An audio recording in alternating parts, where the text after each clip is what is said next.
voice of your teams. I believe if you play the right way, good things will happen. Played it perfectly. Wilmette! Oh, my goodness. Wilmette with the goal! What should we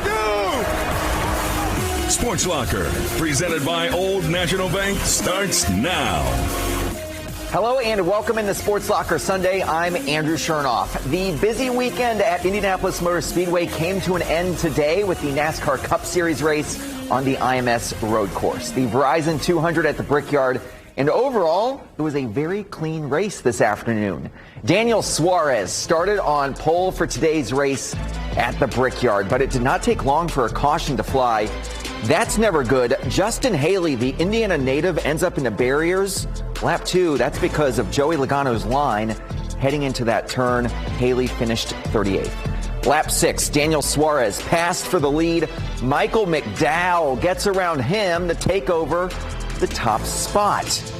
That happened right there. Later in the same spot, A.J. Allmendinger has problems. Stage 2, he gets turned by Ryan Blaney. Allmendinger was not pleased. Lap 50, trouble for the pole sitter. Suarez in the lead group has an issue when his car falls on the hose in the pits. That costs him a bunch of time. Today belonged to Michael McDowell, though. McDowell led a career-high 54 laps and takes the checkered flag, securing his second career Cup Series playoff appearance. And how about this? His 2 career Cup Series wins have now come at IMS and Daytona. 16-year career. It's been a long grind, and to win the Daytona 500 and now to win at Indy, I mean, it doesn't get, two cooler places or more special or more historic. So I'm so thankful. We'll hear more from Michael McDowell later in Sports Locker Sunday during a one-on-one conversation with our Angela Morian. So here's a look at the top 5 finishers from today's race. Chase Elliott was chasing down McDowell at the end, but had to settle for second. Pole sitter Daniel Suarez ended up third. Meanwhile, defending race winner Tyler Reddick came home fourth, while Alex Bowman finished fifth. A solid day for them, but McDowell just too good on the IMS road course today.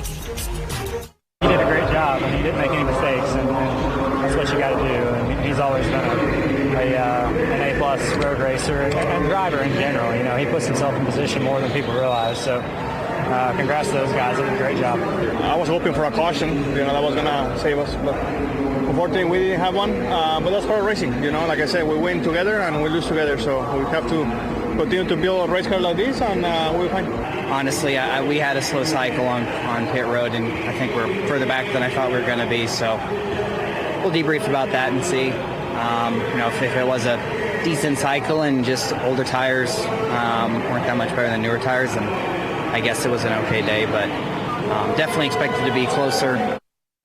Now, one guy who just finished outside the top 5 was Indiana native Chase Briscoe. The Stewart-Haas driver finished 6th. It was his best finish since that 4th place result at Talladega back in April. And after he got out of the car, I asked him about his day. Obviously would have been loving to kiss the bricks there at the end, but for us, it was a solid race. We started 13th and was able to get to 6th. Just with the lack of caution, it was really hard to ever get the track position. So for us, I think we were the highest finishing car that didn't make the second round there yesterday in qualifying. I knew that when I didn't make that second round, it was going to be a struggle for us to get the win if it went and ran green like it did. So just kicking myself for not being 300s faster yesterday. Would have put us in a totally different position, but overall, just a solid day for us. Now, it was a tough day for Kevin Harvick on the track as he finished 23rd. But before the race, Harvick was part of a neat moment with IMS president Doug Bowles. The 3-time Brickyard winner was gifted a special bronze brick to thank him for the impact he's had at the Speedway. Of course, Harvick is retiring after this Cup Series season. This place has been just really special to my racing career in general, and just the inspiration to, as a kid, to come here and race. And so from the first day that I pulled into the Brickyard and being able to run a stock car, it's in a sense living out your childhood dream, and to be able to win 3 races here and be successful here is something that means a lot to me. And I think as you look at that, it's not something that a lot of people get to do, and especially at a place like this. Kyle Larson finished in 8th place today. He'll be back racing at IMS again next May when he attempts the Memorial Day weekend double, the Indy 500 and Coca-Cola 600.